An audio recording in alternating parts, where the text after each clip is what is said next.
just because someone is good at masking or good at pretending or good at hiding their autism doesn't make them less autistic than the next person. So I've got this a lot. People don't see my autism, not unless they're close to me and they know me well. From an outside point of view, you'd look at me and you wouldn't think I had any kind of disability whatsoever. And this can be good, of course, but it can also be challenging as well, because they don't see the struggles. The struggles are internal. They're in my mind, in my brain, the way my brain works. And I just really wanted to say that just because you may be able to cope, and I use cope in inverted commas, in social situations, it doesn't mean that you find it easy. So someone might be looking like they're, really holding a good conversation. They might be able to make good eye contact with you. They may not stumble over their words. They may change subject easily. They may do all these things, but inside they are really, really struggling. And that when they get home or when they get to a safe space, they then perhaps have a shutdown or a meltdown, or they need at least some time to recover from that social situation. And that is me. I am masking less these days, so I find it uncomfortable to hold eye contact. Whereas in the past, no one would have known that, and I would have held the eye contact and I would have made myself feel really uncomfortable doing it, but I would have done it because I know that that's what people are meant to do. I don't do that as much now. I'm older now and I'm just more me.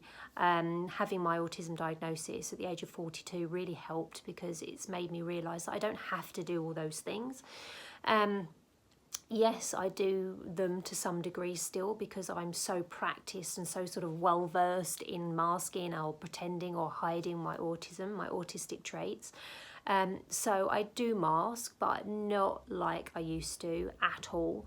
I try not to put myself in those situations either anymore, because I find that even if I can do them and I push myself to 100% and I do whatever it is that is expected of me, the detrimental effects, the after effects of that can be so bad, and they can knock me out for a long time after that and completely lose my way, and have to spend a lot of time in the quiet, have to spend a lot of time not socialising at all, and that means no appointments, no phone calls, no speaking to anyone other than my husband and my son in my house.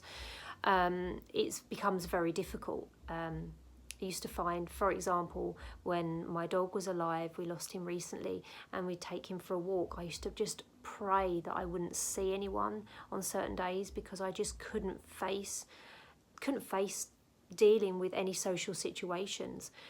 And that is the toll. It's a heavy toll that autistic people have, that once they've been in the social situations, and it could just be one, it could just be that you're in the supermarket and someone comes over and, oh, hi, haven't seen you in ages, and you're totally unprepared for that. You're in there just focusing on getting through being in the supermarket, which can be challenging, in its own right. I find that incredibly challenging in the supermarket. Not that you would ever know to see me, but I don't enjoy it at all.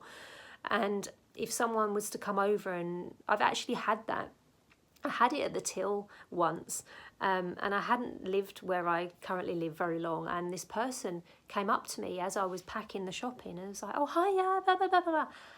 And I sort of did the, oh, hi, all right, blah, blah, blah, the small talk that you're expected to do. But I turned around and I said to my husband, I have literally no idea who that is, because I hadn't taken it in, I hadn't registered her face, I hadn't nothing, because I was so taken aback by her presence and by the fact that I was focusing on just packing my bags and paying the cashier, which is, something I have to really focus on because that makes me very anxious. And then this person had arrived. So it could just be something as simple as that to throw you off balance, and for you to need to get into a safe space and to just sort of decompress and regulate yourself again. So my point is, just because someone doesn't look what you think an autistic person should look like, or act how you think an autistic person should act. It doesn't mean that they're not autistic. It doesn't mean that they are less autistic than the next person who may also be autistic. Everyone is unique. Everyone has different challenges, and that person could really be struggling and finding things very difficult inside. It just might be, like me, that they're used to and they're very good at masking their autism and their autistic traits. But this, as I said, is not a long-term solution. It can be very detrimental to your health. So I would advocate for trying not to mask as much as you feel comfortable. Drop the mask, even if it's just a wincy bit. Like myself, I don't hold eye contact anymore because I find it really uncomfortable. Then I've stopped pressurizing myself into doing that. So it's just a simple thing, but it makes me feel better. And if it makes the other person uncomfortable, well, then I'm sorry, but I can't be alive just to make other people feel comfortable. But yeah, everyone is different. All autistic, all neurodivergent people are different. We all have things that overlap and find similar things challenging, but whether you can communicate verbally, whether you can't communicate verbally, it doesn't mean the person who can communicate verbally is less autistic than the person who can't communicate verbally. It's just different challenges. Anyhow, I'd love to know your experiences on this. How do you cope with masking? Are you great at masking? Are you terrible at masking? Do you mask a lot? Have you managed to drop the mask? If you're late diagnosed, have you found that harder to stop masking, having done it maybe all your life? What are your thoughts? Please let me know. Thanks for watching, guys. See you again soon.